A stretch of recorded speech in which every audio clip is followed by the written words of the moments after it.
Hello, my name is Attorney Ramsey Bahrawy, and welcome to Your Money, Your Life, a show dedicated to educating you, our viewers, on the importance of planning.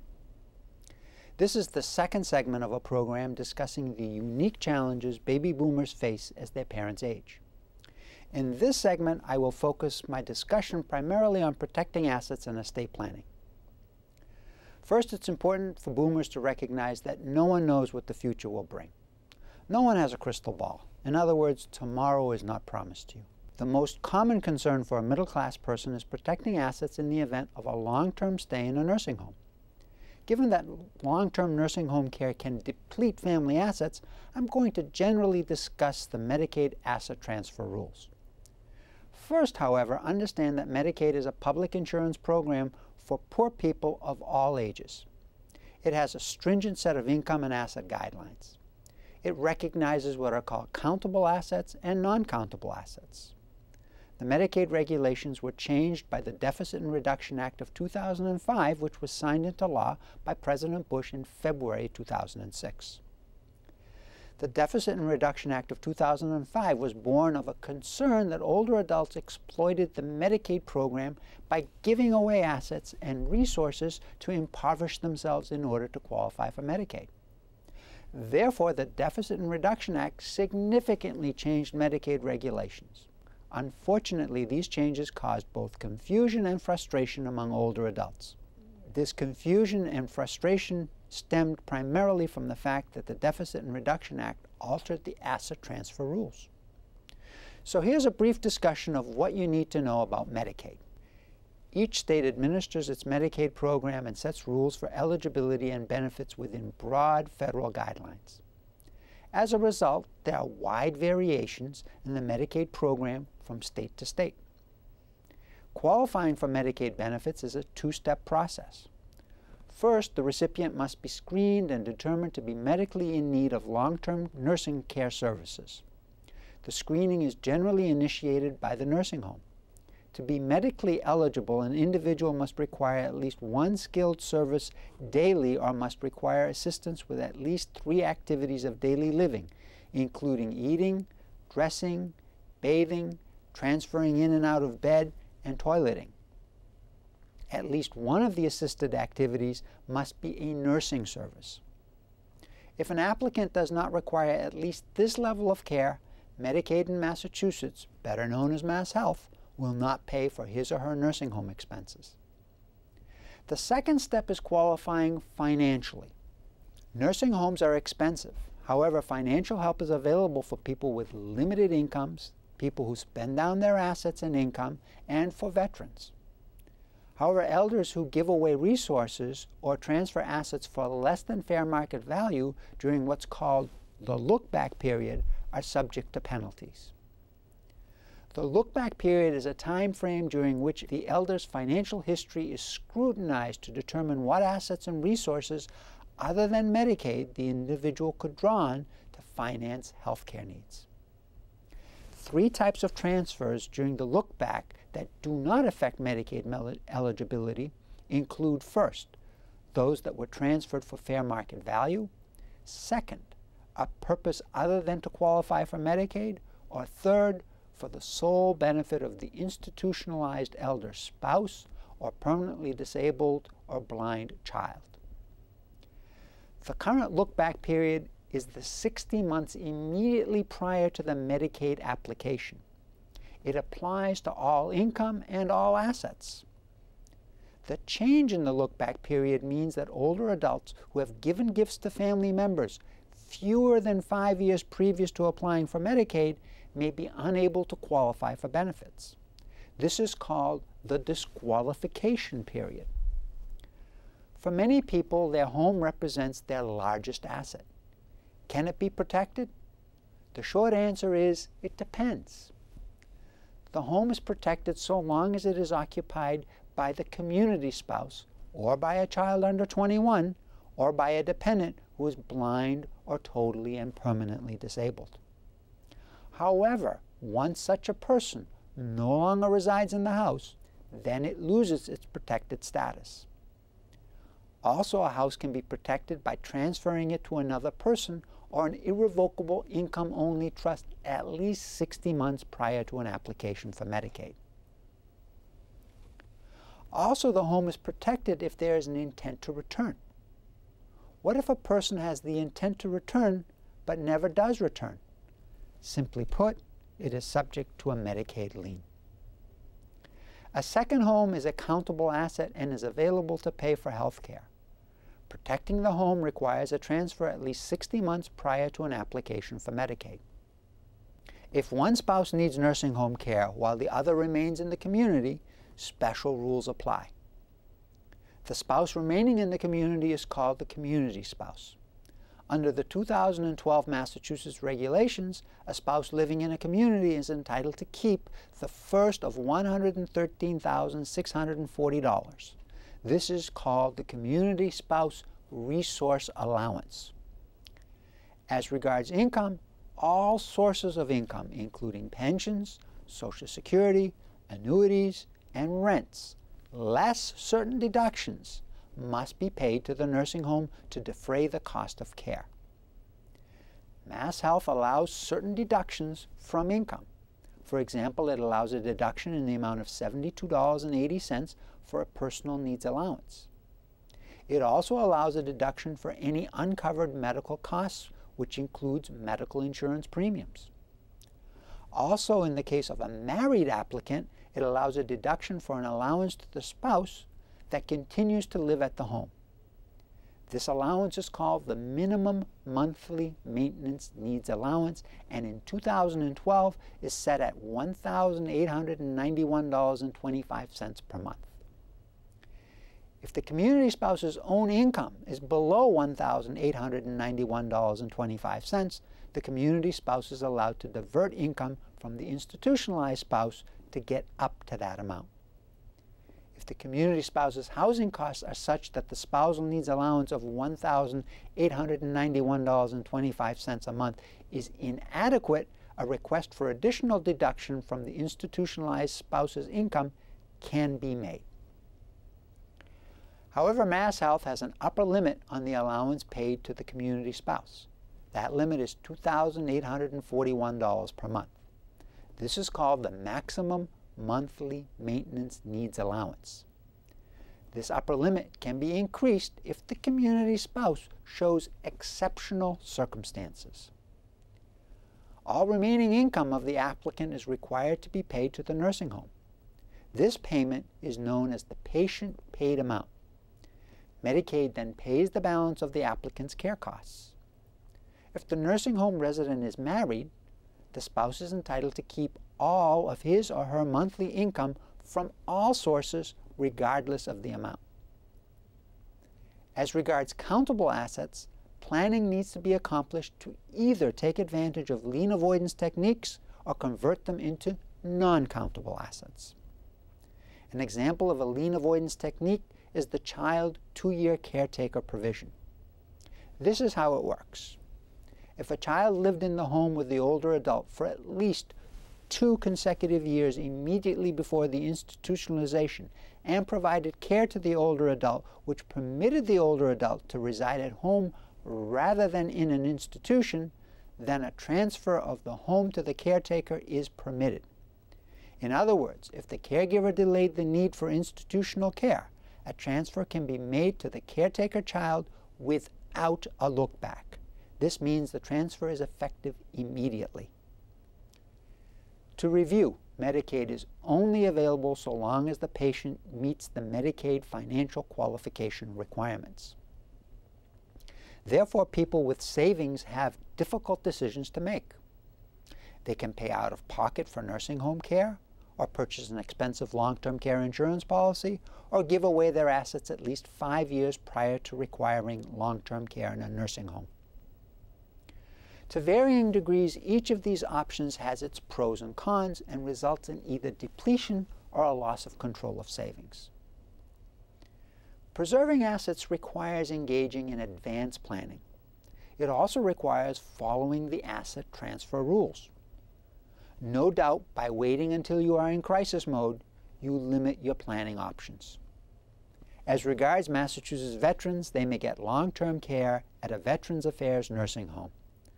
However, these nursing homes are primarily for veterans with a 70% or greater service-related disability. Massachusetts veterans can also receive long-term care at a soldier's home. The soldiers' homes accept honorably discharged Massachusetts wartime veterans who do not have service-related disabilities. In addition, Veterans Affairs has contracts with many private nursing homes to provide care to veterans.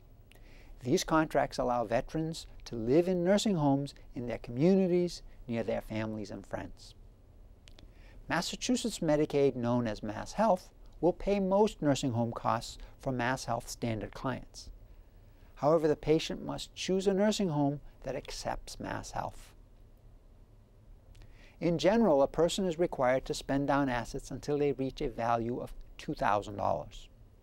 As I discussed previously, all income except for that amount subject to allowable deductions must be used to pay for nursing home costs.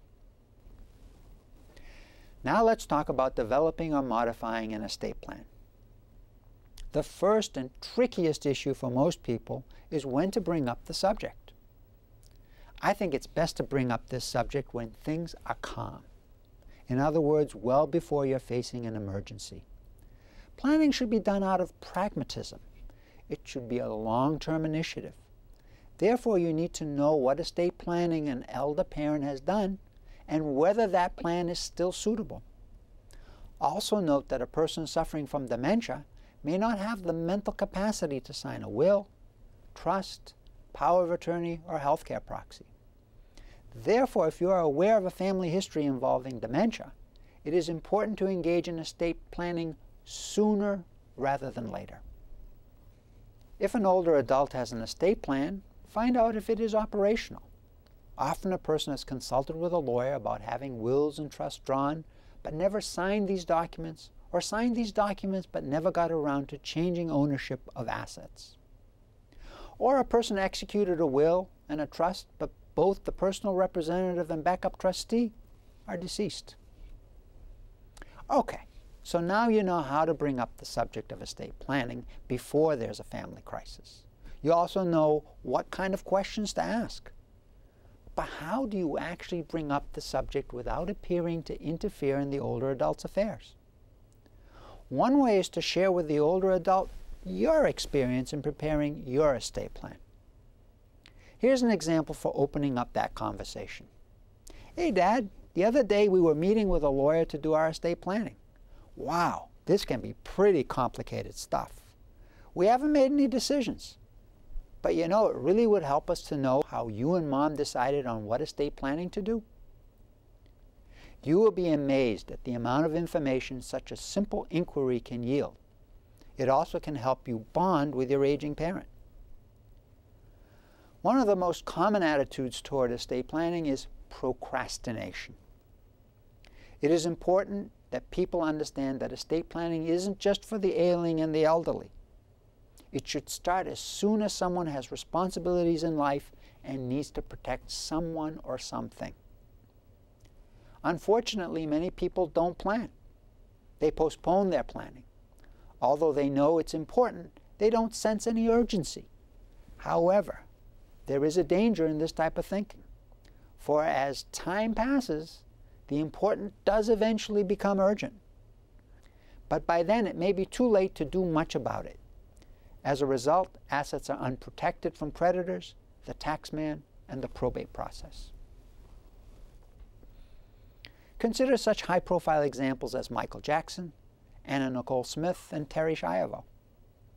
Because of no estate plan or an inadequate estate plan, the courts intervened to sort out issues such as burial arrangements, child custody, guardianship, right to die issues, and the validity of the wills. What if your parent has a large estate and is delaying any planning until there's more clarity regarding a permanent federal estate tax? That could be a mistake. Legislative proposals reveal few surprises. The bills in Congress consist of variations of current and prior law. I will briefly discuss the highlights of 4 sets of competing congressional bills. First, there's a bill in the House that would extend the current income and transfer tax through 2013. In my view, such a temporary extension would not provide the taxpayer with any more certainty.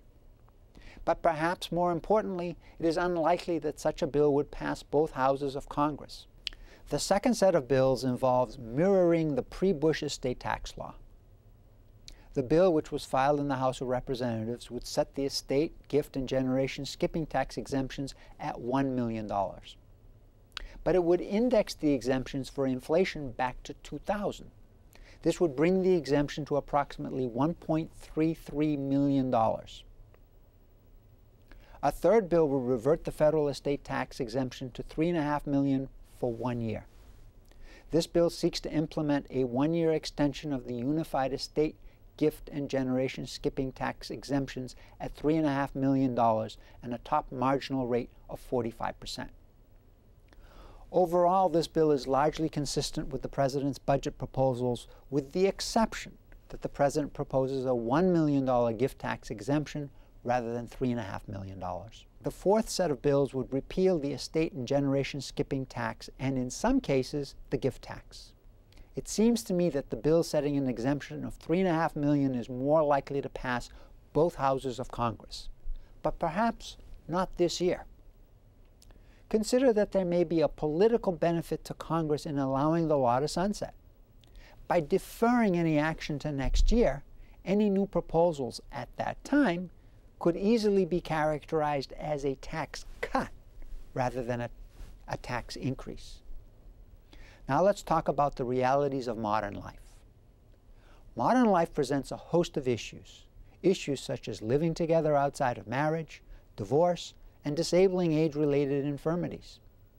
Many older folks today cohabitate without the formalities of marriage. As the Commonwealth of Massachusetts does not recognize a common law marriage, a domestic partner does not have the legal rights of a spouse. Therefore, unless your parent and his or her companion legally marry, neither will acquire inheritance rights to the other's estate. Of course, that situation can be changed by including the companion in an estate plan. Then, of course, there is the issue of children from multiple marriages and stepchildren. How should assets be distributed among children and stepchildren? We all expect to live long and prosper. We all jokingly talk about being so efficient that we hope to die exactly on the day our bank account hits zero. That may be our wish, but the reality is quite different. A 22-year-old can die in a car accident, a 40-year-old of a heart attack, and anyone at any age can become mentally incompetent. Planning for the eventuality of mental incompetency is crucial. Yet the biggest mistake boomers' parents make is failing to delegate future decision-making ability via a durable power of attorney or healthcare proxy. Today, boomers' parents present challenges, not only to our public health and social security systems, but also challenges with problems in decision-making capacity. Just imagine how these challenges will be amplified by the coming demographic avalanche of boomers reaching retirement age and beyond. This swelling demographic will present challenges of previously unheard of proportions. One such dimension will include to what degree impaired mental capacity will be prevalent in future years. By now, it should be clear to everyone that planning before dementia becomes an issue is important. Consider that lawyers must focus on standards of capacity for specific legal transactions. In so doing, a lawyer assesses a client or a potential client by looking for red flags that may indicate diminished capacity. These red flags involve cognitive, emotional, or behavioral signs such as memory loss, communication problems, lack of mental flexibility, calculation problems, and disorientation. If a lawyer perceives issues of a diminished capacity, the lawyer must stop. Now let's turn to the types of documents that constitute the component parts of a comprehensive estate plan. They are, first, the durable power of attorney. It is an important document and should be included in every estate plan. In this document, an attorney, in fact, is designated as agent with the authority of administering financial affairs. The power of attorney is a cost-effective way to prevent the need to appoint a guardian or a conservator. Next is the healthcare proxy. This is a document in which a healthcare agent is designated to make medical decisions when a person becomes incapacitated. The healthcare agent's authority to make healthcare decisions includes life-sustaining treatment. The attending physician makes the determination as to lack of capacity. This determination must be in writing. Next is the will. Your last will and testament is the roadmap to guide your personal representative through the distribution of your estate. In addition to specifying who gets what, a will enables you to accomplish, among other things, the following 7 goals. First, designate a guardian for your minor children. Second, name your personal representative. Third, empower your personal representative. Fourth, specify that no bond is required for your personal representative. Fifth, pour over assets to a living trust. Sixth, designate which assets will be used to pay the estate settlement costs so that these charges will not be levied against certain beneficiaries. And seventh, cover various scenarios such as the concurrent death of you and your spouse or the premature death of a beneficiary. If you don't have a will, the government decides who receives all of your possessions. Every state has statutes which apply if you die without a will. They are called the rules of intestacy. The probate court will select the personal representative of your estate and the guardian for your minor children. A bond will be required. The process may take longer and may result in increased costs. While the laws vary from state to state, the following 7 aspects are usually necessary for a valid will. First, mental competence. Second, minimum legal age of 18. Third, absence of fraud, duress, or undue influence. Fourth, the will must be written and dated. Fifth, you must sign the will at the end. Sixth, your signature must be witnessed by 2 impartial adults, in other words, people who will not receive anything under the will. And seventh, a self-proved will requires the notarization of your signature and the signature of each witness. Lastly, there are trusts. A trust is an entity that is voluntarily created under a written instrument by a person called the grantor with another person called the trustee. The objective of the trust is to own and manage assets transferred by the grantor under specified terms and purposes. When the terms of a trust may be altered or amended, it is revocable. When the terms of the trust may not be altered or amended, it is called irrevocable. The trustee may take ownership of assets during the grantor's lifetime or take ownership of assets upon the grantor's death. When a trustee takes ownership of assets during the grantor's lifetime, the trust may be referred to as living or a funded trust. When a trustee takes ownership of assets at the death of the grantor, it is called a testamentary trust. A trust must have a name, trustee, a beneficiary or beneficiaries, and a purpose. It must be signed by the grantor and the trustee. The grantor must be legally competent and have the ability to understand and appreciate the nature and situation of his or her property and relations. Does everyone need a comprehensive estate plan? The short answer is it depends on your circumstances. Circumstances such as, are you married? Have you been married more than once? Do you have a minor child or adult children? If so, are they living with you? Do you have children from a previous marriage? Are you a business owner? Who are your heirs? Are there issues among your heirs? What is the level of your assets? Will your estate have tax issues? Even if you don't have estate taxes to worry about, you could have plenty of other estate issues to deal with. Issues such as asset protection during your lifetime, distribution and management of your assets after your death, and probate avoidance. It is important to have a comprehensive plan when you find yourself in one of the following 4 situations. First, you have children from a previous marriage and your new spouse is not a U.S. citizen. Second, you have a special needs child. Third, your family health history is filled with serious health issues such as cancer, cardiac arrest, or dementia. Fourth, you have an estate valued at more than $1 million. As regards a non-U.S. citizen spouse, it is advisable to establish a qualified domestic trust with an independent trustee to oversee the assets. A qualified domestic trust is required to have at least one trustee who is a U.S. citizen or corporation. This type of trust should eliminate the children's fear that the non-U.S. citizen will gain full control of the assets and leave the country, thereby complicating a plan in which the children are to receive the remainder after the surviving spouse has passed away. As regards a special needs child, the parents of such a child are faced with planning challenges. The most significant challenge is what may happen to their special needs child upon the parent's death. The best solution is to establish a special needs trust to manage assets for a beneficiary. This type of trust fulfills two primary functions. The first is to manage funds for a disabled person who may not be able to do so. The second is to preserve the beneficiary's eligibility for public benefits. These trusts supplement and don't supplant public benefits. They can be used to pay for quality of life enhancements such as entertainment or vacations. Financial and estate planning for a special needs child can be tricky, but a properly drafted special needs trust should provide peace of mind that your child will be taken care of when you and your spouse are gone.